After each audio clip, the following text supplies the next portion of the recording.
अस्सलाम वालेकुम व्यूअर्स, मैं हूं समीना पाशा। उम्मीद है आप लोग खैरियत से होंगे। व्यूअर्स, कुछ अहम खबरें और अपडेट्स लेकर इस व्लॉग में आपके सामने हाजिर है जनाब। सबसे पहले आज बात करेंगे कि डील और नो डील अजीब किस्म की कन्फ्यूजन फैल चुकी है, क्योंकि बार बार बयानात जिस तरह के आ रहे हैं उससे लग रहा है कि मामला अगर मुकम्मल ख़त्म नहीं हुआ तो कम से कम थोड़ा डिले ज़रूर हो गया है। तो डील और नो डील, टॉक्स और नो टॉक्स, इसके ऊपर बात करेंगे।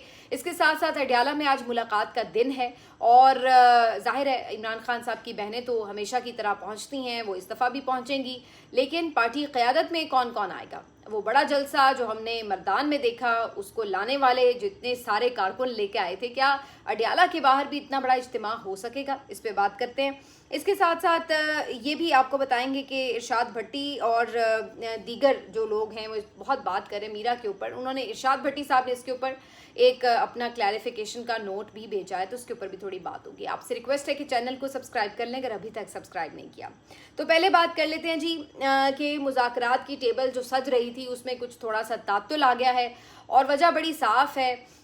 जो अमेरिका ने ब्लॉकेड किया आबनाए हुर्मुज़ का, वो ईरान को बहुत ज़्यादा नागवार गुजरा है और उनकी तरफ से कंटिन्यूसली ये स्टेटमेंट आते रहे दिन भर के हम उस वक्त तक मुज़ाकरात के लिए नहीं बैठेंगे जब तक कि ये ब्लॉकेड ख़त्म ना हो, जो कि जंग बंदी का एक बुनियादी नुक्ता था। और हमसे ये कहा गया कि आप आबनाए हुर्मुज़ खोलें, तो ये मतलब तो नहीं था कि अमेरिका आके आबनाए हुर्मुज़ को बंद करेगा।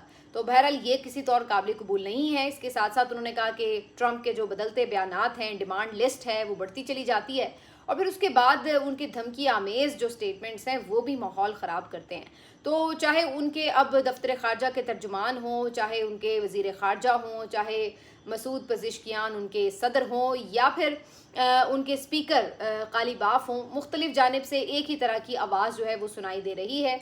और उसके बाद अगरचे ये खबर पहले रॉयटर्स के थ्रू आई कि फील्ड मार्शल साहब ने, आसिम मुनीर साहब ने कन्विंस किया है डोनाल्ड ट्रंप को कि वो ब्लॉकेड ख़त्म कर दें, लेकिन बाद में डोनाल्ड ट्रंप ने इसकी तरदीद कर दी है और वाइट हाउस कहता है कि नहीं जी, ऐसी कोई बात नहीं हुई। तो ये अजीब व गरीब किस्म का एक माहौल है जिसमें कोई एक बात देता है, करता है और दूसरा कोई उसकी तरदीद कर देता है, तो कुछ अजीब व गरीब माहौल चल रहा है।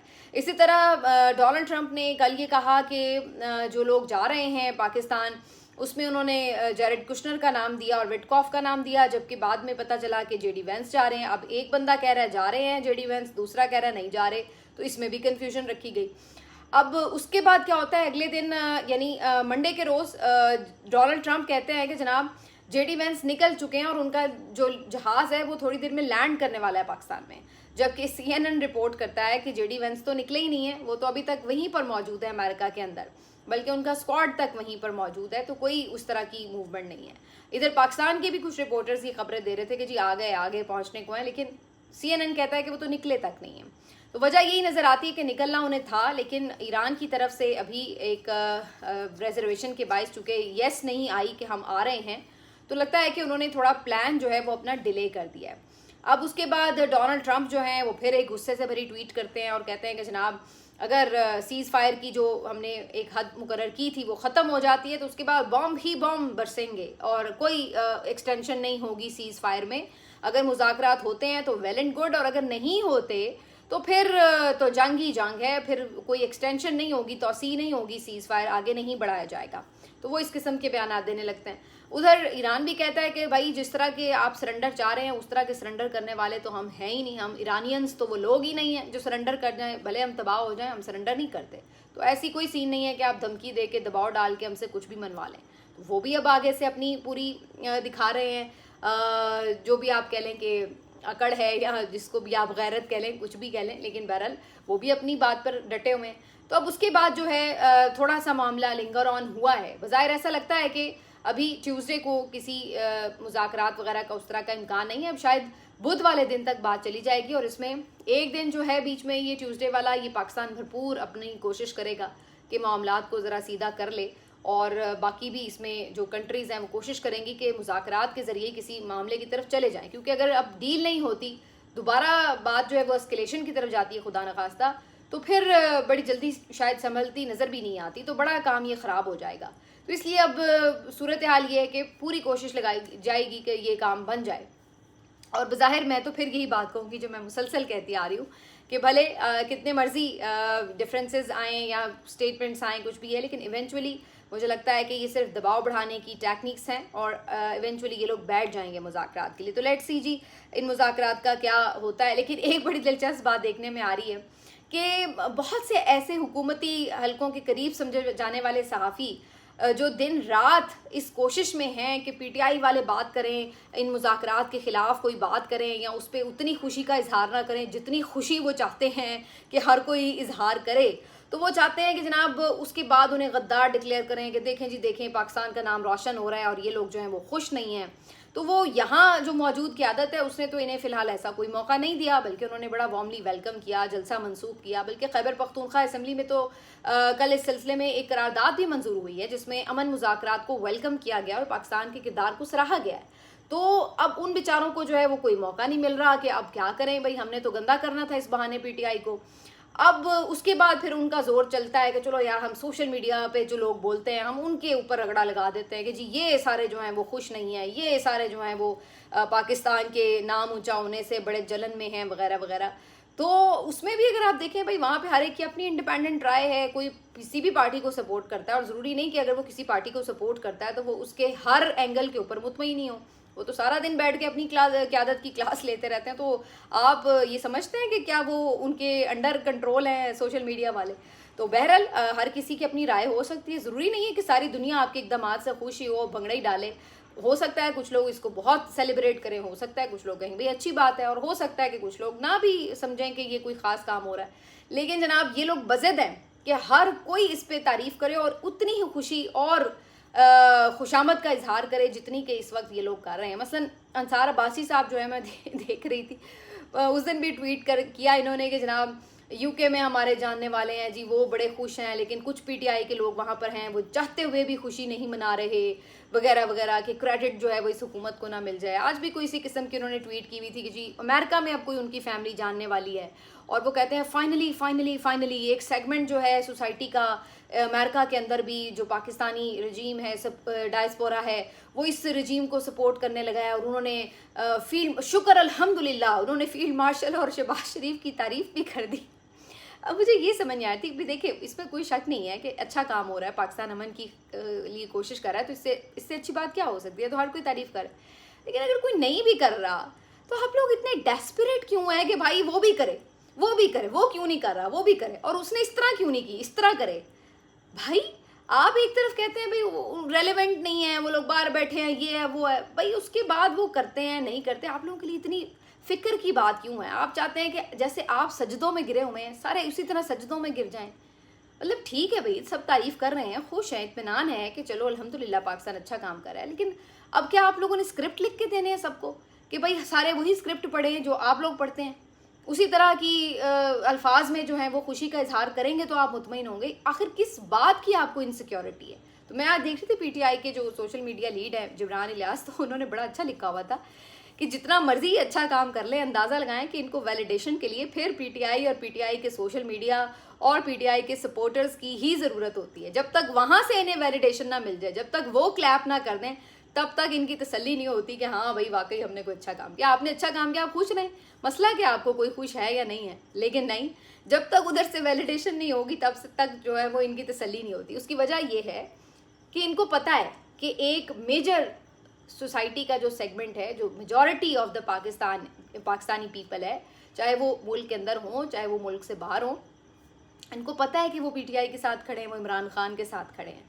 तो जब तक उस सेगमेंट से इन्हें वाह शाबाश नहीं मिलती तब तक इनकी तसल्ली नहीं होती, क्योंकि इन्हें दिल से पता है कि इसका मतलब है major segment of the society जो है वो अभी तक हमारे साथ नहीं है। तो जब वहाँ से वाह शाबाश मिलेगी तो फिर इनको तसल्ली होगी कि हाँ भाई वाकई हमने अच्छा काम किया, क्योंकि major segment of the society जो है वो उसने तारीफ़ कर दी है। तो मुझे तो ये इसी तरह की बात लगती है, वरना अच्छा काम आप करें, सारी दुनिया तारीफ़ कर रही है, तो क्या फ़र्क पड़ता है अगर पीटीआई वाले नहीं भी तारीफ़ कर रहे।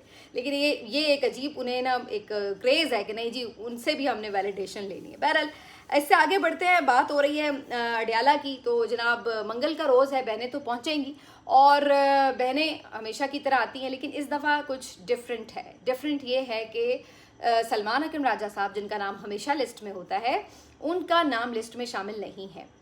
इस दफ़ा जो 6 वकला की लिस्ट भेजी गई है उनमें बैरिस्टर गौहर साहब हैं, बाबर अबान साहब हैं, नियाजुल्लाह नियाजी साहब हैं, जमशेद खान और शम्सा कियानी के साथ साथ नादिया सैफ का नाम है, लेकिन इसमें सलमान अकरम राजा साहब का नाम नहीं है, जो कि नॉर्मली हमें हर मंगल को देर तक बहनों के साथ हमेशा नज़र आते हैं।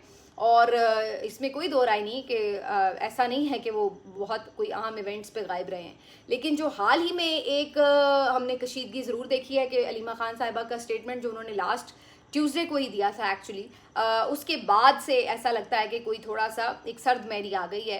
तो सलमान अकरम राजा साहब ने, आपको पता है अगले दिन किस तरह से रिएक्ट किया था, तो जाहिर है वो चीज़ बहनों को भी बुरी लगी हो सकती है। और दूसरा उसके ऊपर सोशल मीडिया ने भी बड़ा रद्दमल दिया कि भाई बहनें अपनी जगह तकलीफ़ में सही बात कर रही हैं, तो आपको बर्दाश्त करनी चाहिए बजाय इसके कि आप उनको आगे से गुस्सा दिखाएं। तो इस बात के ऊपर 90% जो सोशल मीडिया है वो मुझे अलीमा खान साहिबा के साथ ही खड़ा नजर आया। अच्छा, उसके बाद क्या होता है कि अब ये नई लिस्ट जो आई है उसमें सलमान अकरम राजा का नाम नहीं है, तो इससे ये तासुर तो उभर रहा है कि अभी इसका मतलब है मामलात सलमान अकरम राजा और बहनों के दरमियान सेटल नहीं हुए हैं और शायद कोई इसमें खफगी बरकरार है। लेकिन बहरहाल देखना ये है कि जो इतनी बड़ी तादाद में लोग हमने जलसे में देखे वो क्या अडयाला के बाहर भी आते हैं, क्योंकि अडयाला के बाहर तो हम वही देखते हैं चंद 100 कारकुनान होते हैं बड़ी हद, और आखिर में तो वो बिल्कुल एक दर्जन या कुछ चंद ही रह जाते हैं। तो यही सूरत हाल हमें कल भी यानी मंगल वाले दिन भी नज़र आएगी। और बज़ाहिर मुलाकात का तो कोई इम्कान नहीं है और कोई ऐसा दिखाई नहीं देता कि इमरान खान साहब से या बुशरा बेबी से कोई किसी की मुलाकात हो जाए। हाँ, उनकी आपस में 30-1 मिनट की मुलाकात करवा देते हैं और बड़ा एहसान जतला देते हैं कि जी फैमिली की मुलाकात हो गई, आपस में कैदियों को मिलवा दिया, तो ये वाली सूरत हाल रहती है। बाकी पीटीआई की हुकूमत ने एक अजीब सा ऐलान किया कि जनाब इमरान खान स्टेडियम में खैबर पख्तूनख्वा असम्बली का इजलास मुनक़िद किया जाएगा। इस सिलसिले में एक नोटिफिकेशन भी मैंने देखा है। अब मुझे इस बात की समझ नहीं आई कि आखिर इसकी आपको क्या ज़रूरत पेश आई है और इससे क्या फ़ायदा होगा। जो बात, जो कानून साजी, जो तकरीर आपने असम्बली के अंदर करनी है वो ही आपने वहाँ करनी है, तो वहाँ पर आपका इजलास करने का आखिर मकसद क्या है, इसके ऊपर कोई क्लैरिफिकेशन नहीं है कि क्या उसके ऑब्जेक्टिव्स हैं। बल्कि मेरे ख्याल से तो देखा जाए तो वो शायद थोड़ी तंगी ही बनेगी। जाहिर है कि वहाँ पे इंतज़ामात आपको स्पेशली करने पड़ेंगे, एक्स्ट्रा आपको ख़र्च करना पड़ेगा, उसके साथ साथ आपको पूरा यानी कि वहाँ पे माहौल करना और सारा यानी चीज़ें प्रोवाइड करना वो अलहदा से एक हैक्टिक रहेगा। तो समझ नहीं आई कि आखिर उसकी ज़रूरत क्या है। या तो हो ना कि उसकी कुछ ज़रूरत है फिर भी आप कर लें, तो ये एक अजीब सा स्टंट है। मेरी तो समझ में नहीं आया। अगर किसी की समझ में आए तो ज़रूर बताएं कि आखिर इससे क्या फ़ायदा हासिल होने वाला है कि आप जी इमरान खान स्टेडियम में अगर इजलास कर लेंगे। अच्छा जी, थोड़ी सी बात जो है वो सहाफ़ियों के हवाले से हो जाए, क्योंकि यहाँ पर हमने देखा कि मीरा साहिबा का इंटरव्यू का क्लिप वायरल हुआ, उस पर काफ़ी लोगों ने तनकीद भी की। उसके बाद एक और सहाफ़ी रेहान तारिक साहब ने भी मीरा का इंटरव्यू कर लिया और उन्होंने भी कमोबेश उसी किस्म के सवालात करके उनको एम्बेरस ही किया। तो उन्होंने वहाँ पे उस इंटरव्यू में जो सवालात किए उसके बाद मीरा साहिबा ने कह ही दिया कि भाई मैं तो चाहती हूँ कि आप लोग मेरे काम पर बात करें, मेरी फिल्म की प्रमोशन पे बात करें, लेकिन आप लोग मेरी ज़ाती ज़िंदगी के ऊपर बात करें। मैं उन लोगों में से नहीं हूँ जो अपनी ज़ाती ज़िंदगी के हवाले से स्कैंडल्स को सामने ला के और रेटिंग हासिल करने की, पॉपुलैरिटी हासिल करने की कोशिश करें। तो बराए मेहरबानी आप मेरे काम पर बात कर लें। तो उन्होंने बेचारी ने वहाँ पे भी काफ़ी ग्रेसफुली उन्हें जो है वो हैंडल किया।